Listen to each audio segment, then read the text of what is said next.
pessoal, tudo bem? Bem-vindos a mais um vídeo do canal Ana Botafogo Maison. Eu sou a Natácia Massarani. E eu sou a Ju, do Titio da Ju. E hoje estamos com dois convidados super especiais, o Dr. Zican e a professora de balé clássico, Amanda Peçanha.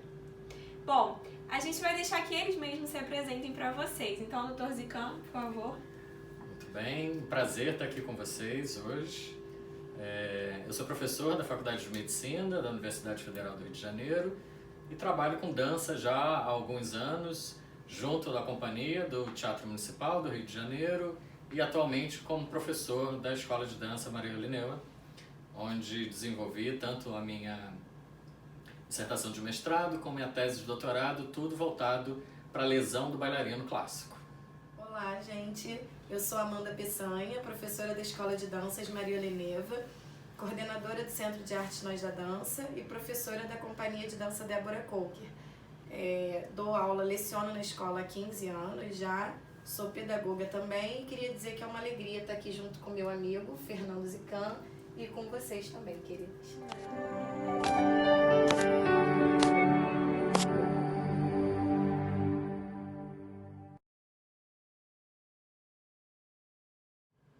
E hoje nós vamos falar sobre a importância do alinhamento do corpo do bailarino.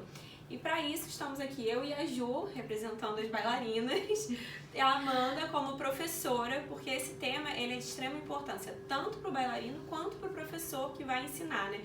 E o Dr. Zican que vai ensinar tudo aí pra gente, falar o que está certo, o que está errado. A ideia é essa, né? Qual é a preocupação que o professor tem que ter de corrigir o posicionamento do seu aluno durante a aula, mas principalmente do aluno ter a consciência, né, de se durante a execução dos movimentos, se ele está bem alinhado ou se ele não está bem alinhado. E a gente ter a ideia de que essa preocupação com o alinhamento tem que vir desde os primeiros anos de execução da dança, né? O grande fator que causa um bom alinhamento ou a falta do alinhamento é a produção de força muscular para conseguir estabilizar as articulações dentro de um bom alinhamento. Não adianta o professor tentar, corrige, você está numa posição errada, seu pé está errado, se ele não tem força para conseguir corrigir aquilo ali, né? Então, o quanto que isso é importante, né? O professor está atento a essas correções, desde o baby class. Será que ali aquela criança já está executando, já está me dando algum sinal de fraqueza, de hipotonia, aquela criança que é mais letárgica, que é mais molinha, e que a gente tenta dar os movimentos e ela não consegue se posicionar bem? Será que está faltando entendimento para ela compreender o que você está dizendo que é alinhamento? Ou de fato está faltando força? E se estiver faltando força, o que a gente precisa fazer para potencializar? Porque o mau alinhamento feito nas primeiras idades dentro da dança, fatalmente vai impregnar uma memória de um alinhamento errado para o longo da vida dessa bailarina. E aí lá na frente, né, as professoras sempre nos perguntam, será que é possível corrigir isso lá na frente? Né? Ela tem um pé muito desabado, que está levando o joelho muito para dentro, e aí na hora que ela coloca a ponta, ela fica desalinhada em cima da ponta. Será que tem como corrigir isso? É muito mais fácil corrigir lá no momento inicial do que a gente tentar modificar isso lá na frente. Hoje em dia a gente tem uma ansiedade de iniciar sapatilha de ponta, por exemplo, em idades muito precoces, e não adianta, né? Não adianta colocar em cima de uma sapatilha de ponta se ela não tem força para se estabilizar em cima daquela prancha, que é uma prancha instável demais. Então eu preciso ter força para estar bem alinhado ali, né? Então esses dois atores são importantes nessa discussão. Se o professor está atento e se o bailarino está percebendo se ele está alinhado ou se ele está desalinhado. Eu acho que às vezes acho que o pessoal falando da questão do entendimento, você falou, o pé está errado, mas eu acho que pode ser que em alguns momentos falta o errado como? Sim. Porque às vezes eu não sei como, se eu estou fazendo um tandi, se o meu pé, o que eu tenho que fazer para ajeitar o pé ali? Errado o quê? Como? A sensibilidade do professor tem que entrar aí também, né? Porque eu acho que também cabe a nós, professores, estudarmos e entender a respeito do corpo, né? A maioria dos professores um dia dançaram, se não dançaram, fizeram aulas ao longo de toda a sua vida e entenderam ou puderam compreender dentro do seu corpo algumas situações que são mais de anatomia, para ensinar de uma forma mais sensível para o aluno entender. Porque realmente você dizer para o aluno o tempo todo, você está pisando errado, a forma que você está fazendo está errado, mas não explicar para ele o que aquele errado pode causar, ou de que forma que ele deveria fazer, se não daquele jeito, né? Porque tudo bem, ele já entendeu que aquilo ali está errado. Ok, mas como que é o certo? De que forma que nós, professores, podemos estar ajudando a eles, né? Porque é o que eu tinha falado com o Zican. A gente fala muito assim, você está caindo pro dedinho, você está caindo pro dedinho. Já ficou uma coisa automática. Todos os dias ele está ouvindo que está caindo pro dedinho, mas ele não está sabendo também de que forma fazer. Haja vista também que ele passou muito tempo caindo pro dedinho, o aluno, e até que ele tire isso do corpo, né? Que ele desenvolva outra forma de fazer, é difícil. E com o Zican a gente tentou fazer exatamente isso. Como ele fala em termos mais específicos, né, mais técnicos, diretamente voltado para essa parte de anatomia, ele mostrou para os alunos, mostrou para as alunas, né, de que forma fazer.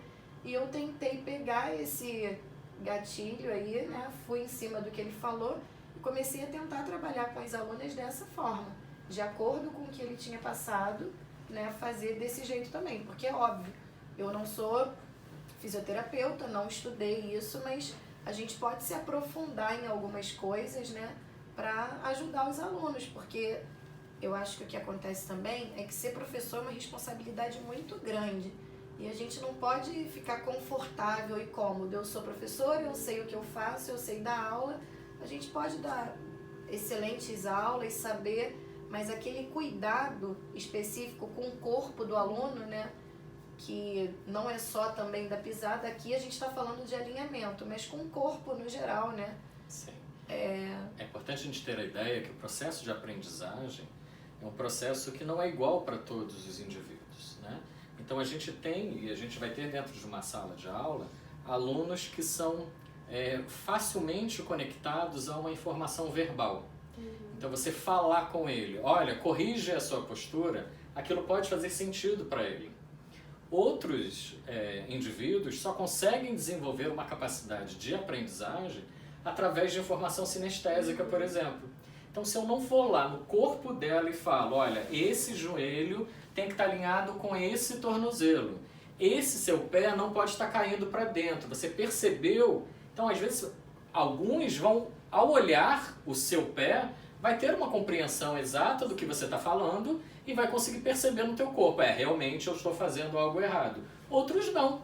Então, às vezes, a professora está o dia inteiro ali falando, corrige, esse plié está errado, não encaixa tanto esse quadril, porque se ele estiver muito encaixado, você não vai conseguir fazer uma boa rotação externa para fazer um bom andeó. Fala, e para alguns aquilo não está fazendo sentido nenhum, né? E aí vai falar 200 vezes, vai virar uma novelinha, aquela música, e que não faz sentido para o corpo dela, né? Então a gente tem que ter o cuidado, né, de que durante, por isso que é tão importante que a Amanda falou, que a responsabilidade do professor é fundamental nesse processo, para ele perceber se aquele conteúdo que ele está tentando passar consegue chegar para todos os seus alunos, né? A percepção do bom professor não adianta eu ter uma informação que essa única informação tenha que servir para todos. Isso não é um bom processo de aprendizado. Porque cada corpo é um corpo, ele cada vai aluno desenvolver é um aluno, de uma né? forma diferente, ele tem um histórico diferente, ele tem uma vivência diferente, e às vezes, principalmente dentre essas duas variáveis, e por isso que é tão importante, principalmente quando a gente fala lá no início do balé, lá dentro do Baby Class, ter essa percepção, será que aquele meu aluno é mais auditivo ou será que ele é mais sinestésico? Será que ele precisa do contato? E se ele precisar do contato, eu preciso fazer contato no corpo dele, muito para além dele olhar no espelho dentro da sala, eu tocar no corpo dele e falar, aqui está desabado, aqui não está desabado. Percebeu a diferença? Sim, então eu quero que você venha para cá e não aqui. Então, nesses cuidados, a gente consegue construir um bom alinhamento. Mas aí, obviamente, o professor tem que estar disponível para fazer essas correções. Eu acho até que tem uma coisa que você falou que é importante, porque às vezes tudo bem o professor não conseguir identificar, mas que ele, quer dizer, conseguir identificar não, ele vai conseguir identificar, mas que ele não consiga corrigir ou consertar, mas aí que ele tenha assim, humildade, né, o suficiente para que outra pessoa que ele confie possa fazer essa correção, porque às vezes é como um médico, de repente ele pode saber o diagnóstico, mas ele pode não saber te tratar, então ele vai te encaminhar para um médico que saiba tratar. Eu acho que o professor também pode fazer isso. Eu identifiquei que ela pisa assim, mas não sei como passar isso para ela, fugiu um pouco do meu alcance, então eu vou encaminhar para alguém, para algum fisioterapeuta ou para algum ortopedista, alguém que possa estar orientando melhor, porque tem aquela, eu acho que isso é uma bobagem, de que o professor tem que saber tudo e tem que saber passar tudo. Não, o professor também pode ter aquela dúvida e estar inseguro de como passar aquilo ali, mas ele ser sensível, né, mais uma vez, e passar para alguém que saiba colocar de outra forma, sabe? Porque eu percebi que quando as últimas aulas que o Zican atuou lá na Oleneva junto comigo, que ele entrou, participou, né, a gente fez contato com as alunas, é claro que elas vão ouvi-lo diferente da forma como elas me ouvem. Mas não é só porque ele é professor e doutor, e sim porque elas já têm um vício comigo, elas me ouvem todos os dias, a mesma forma de falar.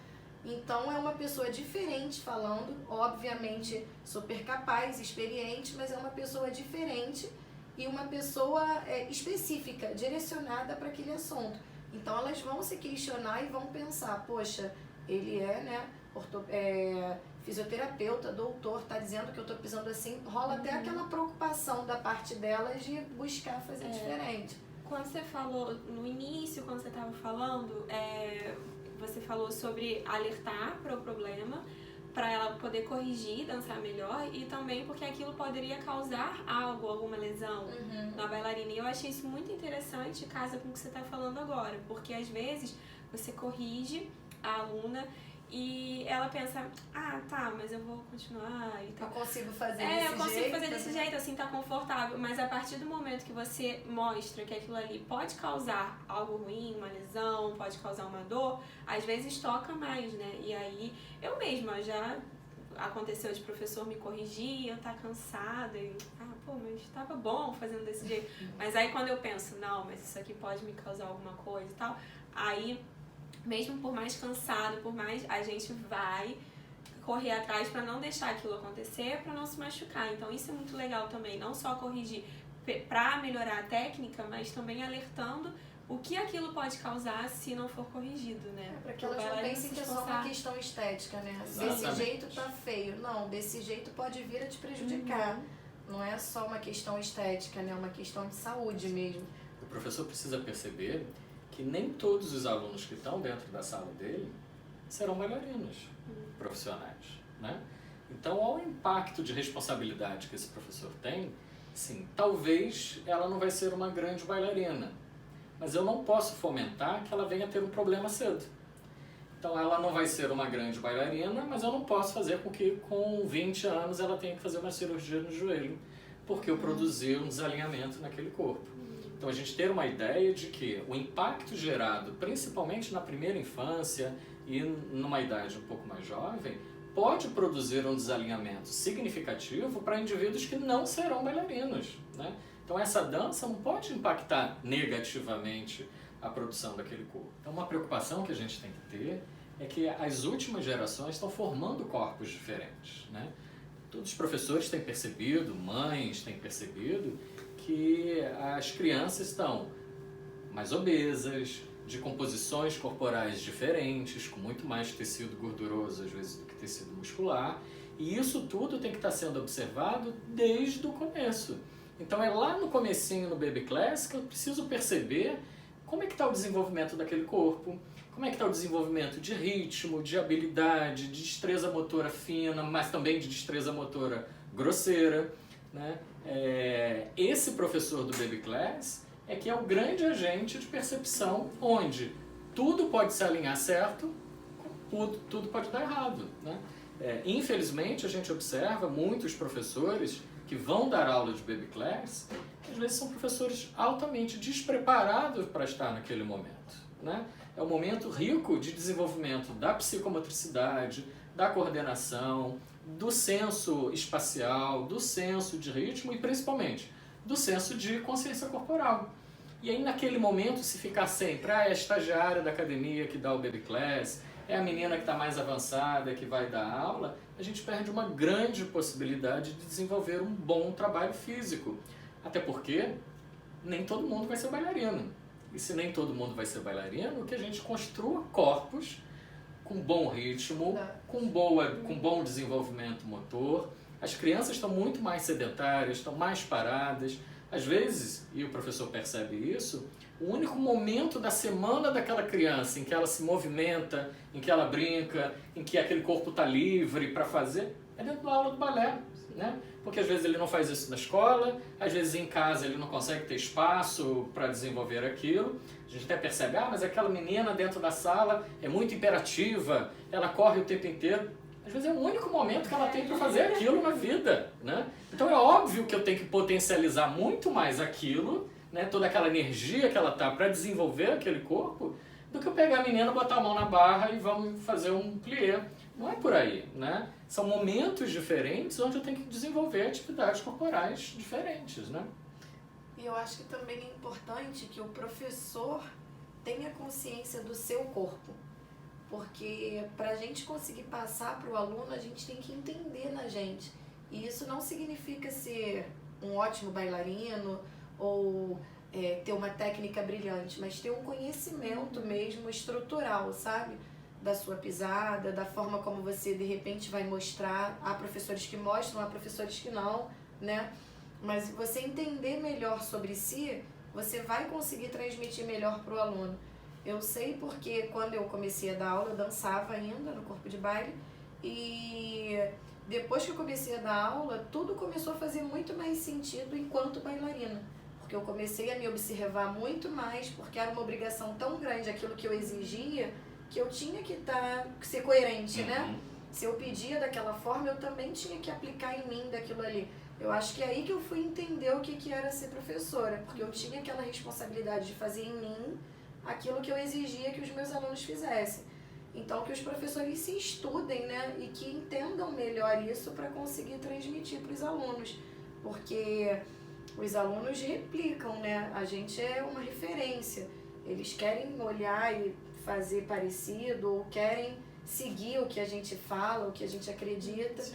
Então, que a gente seja boas referências nesse sentido, não em outros, né? Porque aqui o nosso debate, o nosso bate-papo é esse.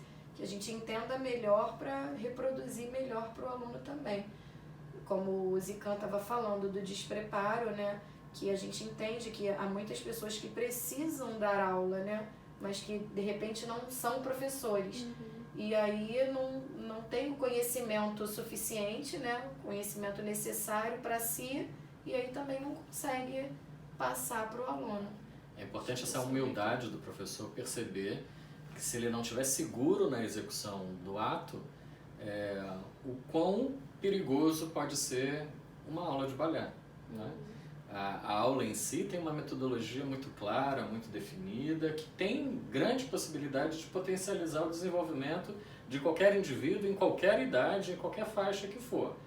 Mas se não é feito de uma maneira correta, ela também pode, por outro lado, produzir algum malefício, né? Na medida em que pode potencializar um desalinhamento, pode potencializar uma incapacidade, uma falta de coordenação pode levar a um risco durante a aula. Então, se a gente observa essa ansiedade, né, de pular etapas, né, a metodologia do balé é tão clara que você tem a cada ano qual é o objetivo que você quer desenvolver, lá no preliminar, depois no básico, né? A cada momento você tem atividades que você precisa desenvolver naquele momento. Se eu pego uma menina que não tem ainda habilidade física para aquilo e coloco atividades muito à frente dela, pode ser até que ela consiga desenvolver aquela atividade em si. Mas ela, dentro de um contexto maior, pode produzir risco. Então, às vezes, a gente vê, não, é uma menina que botou ponta muito cedo, porque ela tinha uma habilidade de colocar a ponta muito cedo, só que é uma menina que botou a ponta e quer fazer 32 feités. Então ela vai ficar lá no fundo da sala, vai ficar na sala de casa, vai ficar dentro do banheiro, ou seja, onde for, querendo fazer os 32 feitéis. Então será que ela está pronta e hábil para aquela atividade especificamente? E quando fala da sapatilha de ponta, então, é um problema enorme, né? Porque às vezes a ansiedade é muito maior da família, às vezes é a mãe que quer que bote a sapatilha de ponta logo, ela vira pra gente e fala assim, não, mas a minha filha já faz balé há 3 meses, já faz balé há 4 meses e ela ainda não tá na ponta. Aí você fala, quantas vezes? Ela faz 1 vez por semana. Você fala, gente, não, né? Então eu preciso ter um desenvolvimento e obviamente essa família coloca uma ansiedade na menina. E aí essa menina ansiosa não rende, né? Ela não consegue todas as potencialidades que deveriam ser executadas em cima de uma atividade livre, prazerosa, né? E que tenha etapas a serem cumpridas, perde-se totalmente, porque ela só vê aquela etapa final, que é o momento da ponta, e que tem... Nem todo mundo vai estar na ponta, né? E você falou uma coisa importante também, porque a habilidade é diferente de maturidade, né? Exatamente. O aluno pode ter muita habilidade, muita facilidade, mas ele não tem entendimento ainda para lidar com essa habilidade, né? Então, milhares de facilidades físicas, mas não acompanha. A maturidade Exatamente. não acompanha.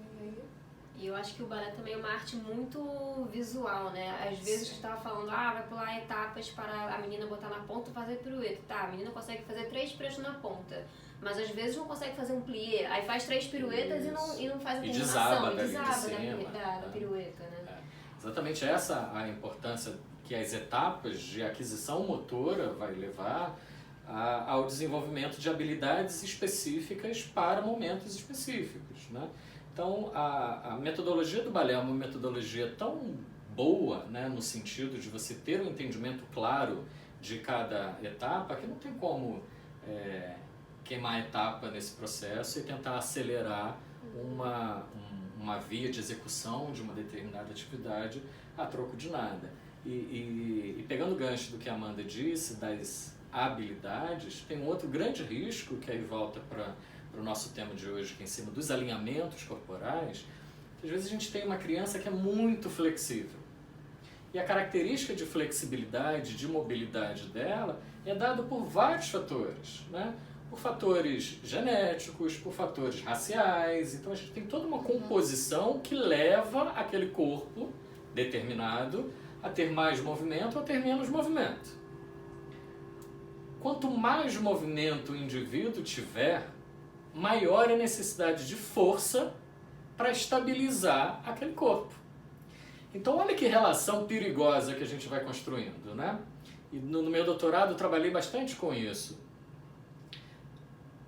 Se eu fico dentro de uma aula o tempo inteiro querendo forçar para ter muito movimento, e aí pode ser uma perna que eu fico forçando para levantar o tempo inteiro, um pé que eu fico forçando o arco para ter uma boa ponta, um joelho que eu fico forçando para trás para eu ter o joelho em X, que eu não sei até hoje para que serve esse raio desse negócio, a não ser para lesar o ligamento cruzado posterior, porque nem sei se esteticamente isso é tão bonito, ter esse joelho tão em X, mas aí é muito mais com vocês da dança do que comigo.